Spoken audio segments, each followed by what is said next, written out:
കേരളത്തിൽ പൊതുവെ തീവ്രവാദ സംഘടനകളെ നല്ലതുപോലെ നിരീക്ഷിച്ച് നടപടി സ്വീകരിച്ചുകൊണ്ടിരിക്കുന്ന ഒരു ഗവൺമെൻറ്റാണ് ഇവിടെ ഉള്ളത്. യഥാർത്ഥം ഞാൻ മനസ്സിലാക്കിയത് ഇവിടെ തീവ്രവാദ പ്രവർത്തനം അസാധ്യമാക്കിയിട്ടുണ്ട് എന്നുള്ളതാണ്. അതുകൊണ്ട് തന്നെ ഈ തീവ്രവാദ സംഘടനകൾ അവരുടെ ഒരു ശത്രുവെ പോലെ കാണുന്നതാണ് ഇവിടുത്തെ ഗവൺമെൻറ്റും അതുപോലെ തന്നെ ഇവിടെയുള്ള ഇടതുപക്ഷം. എൻ്റെ ഒരു അനുഭവം അതാണ്. പലർക്കും വ്യത്യസ്തമായ അനുഭവങ്ങളോ കാര്യങ്ങളോ ഉണ്ടായേക്കാം.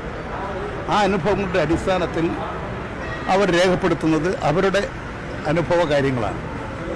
ഞാൻ മനസ്സിലാക്കുന്നത് കേരളമാണ് ഈ തീവ്രവാദ പ്രവർത്തനങ്ങൾക്ക് കടന്നു വരാൻ കഴിയാത്ത ഒരു സംസ്ഥാനം.